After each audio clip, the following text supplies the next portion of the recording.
Everyone loves to argue about using digital modelers live. Some people swear by them, some people absolutely hate them. Today, I want to break down the harsh reality of using them on stage and why context is everything.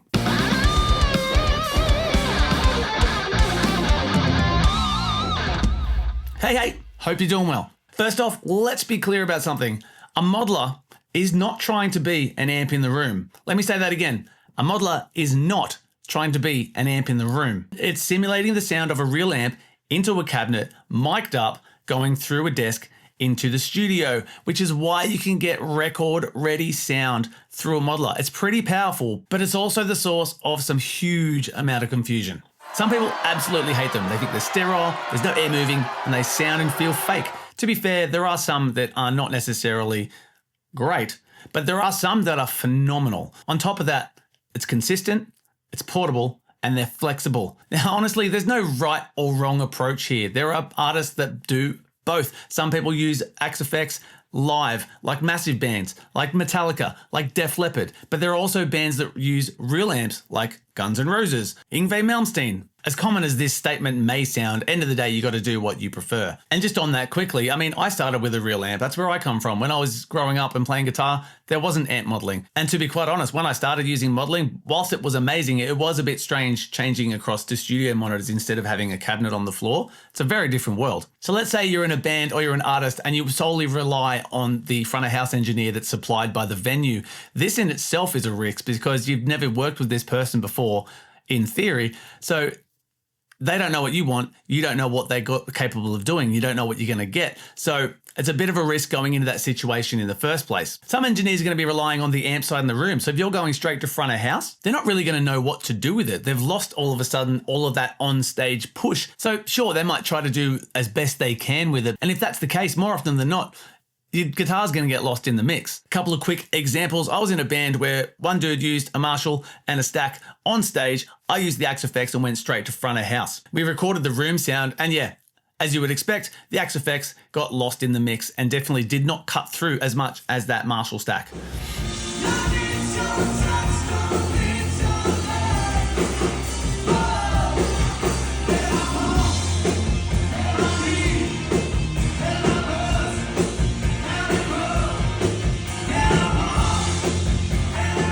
Now, in hindsight, that was pretty much on me. It was a very, very small room and the acoustic drums, real amp, real bass amp, already those frequencies in the small room and are going to be competing with themselves anyway. So when I'm sending a meticulously crafted, EQ'd, perfectly studio quality sound to the front of house, how are you going to mix that into this mess? End of the day, it got lost. I didn't realize that at the time. Afterwards, I did take a speaker cabinet and things got better because all of a sudden he's working with two onstage sounds and a little bit of that Marshall going through the speaker, as well as my Axe effects going through the PA as well. Another time in my original band a couple of years ago, we played down in the city and there was an acoustic drums kit on stage. The room was narrow and long, but not necessarily a big room. And me and the bass player, we went digital straight to front of house. That gig sounded horrendous anyway, which we only found out afterwards because we videoed it and watched it back and basically it was all drums.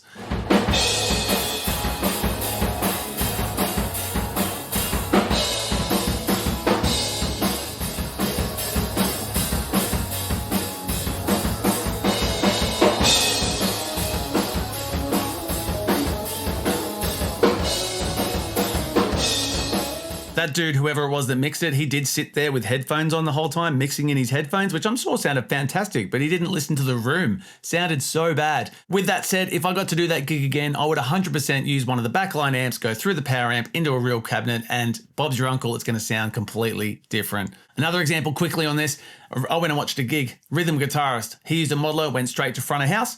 Lead guitarist, also using a modeler, but he went to a cabinet on stage through a power amp. I stood at the back of the room and listened. It wasn't a huge room, maybe 200 people, but yeah, the lead guitarist, he definitely cut through way more than the rhythm. He got a bit lost, and I put it down to 100% just going through that cabinet. That was the only differing factor between the two. There's a few things to take into consideration when you're looking at the size of the room.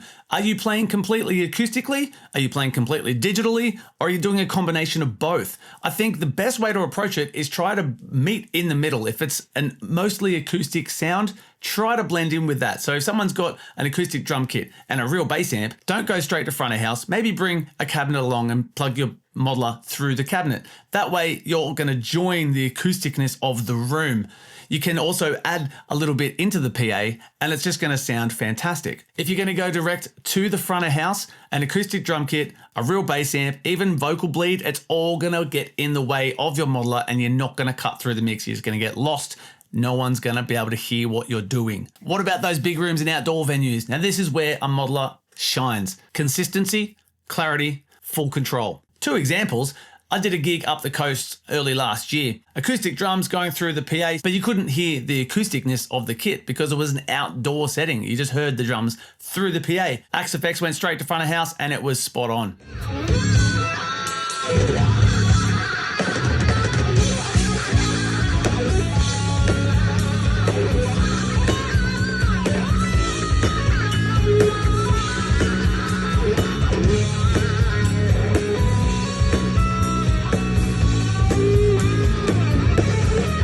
On the other end of the spectrum, my Metallica tribute band, we are 100% digital. Guitars, bass, drums, and we sound phenomenal.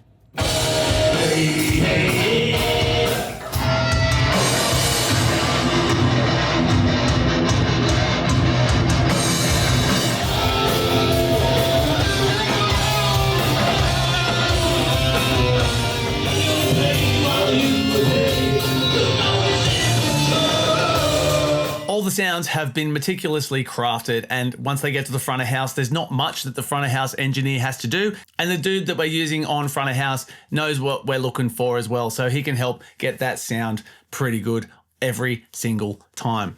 So if you do use a modeler and you're playing in a small room, I would definitely recommend either using a cabinet or an FRFR speaker or some kind of wedge on stage. Not just for the audience, but also for yourself. You still want to be able to get that on stage feel. It's very dry if you're just going through front of house. Even if you've got in-ear monitors, it's okay, but you definitely lose that kind of in the room feel. Having a speaker there just as a bit of reference and just to move some air around definitely makes the experience a little bit more live. And obviously you want to compete with the other acoustic elements that are in the room with you, so try to match it as much as you can. In terms of EQ, I would say use them sparingly. If you're going to a cabinet, I would say don't use any, because the cabinet's going to be doing its own EQing and filtering of its own. I find that most front of house engineers like to do all their own EQ and processing anyway. I have had literally one front of house engineer say to me, on my vocal, I had going through a pedal and I'd done a low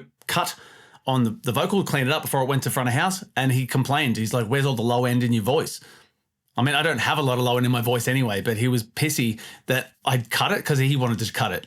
At the very least, if you're going to be doing any EQing, if your modeler has a second output, EQ the output that's going to your on-stage thing and make it sound better for yourself. If it's going to make you feel better on stage, fantastic. Just let the front of house dude do his thing. And in most situations, you're more likely going to get a better sound out front anyway. So the harsh reality is this: modelers aren't magic and modelers aren't garbage. I hate to break it to you, whether they work or they fail, end of the day comes down to how you choose to use it.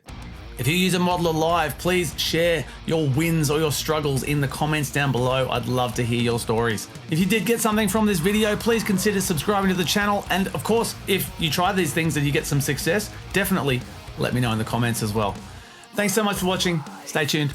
See you next time. Wake it up, let it go. No room to breathe. Settle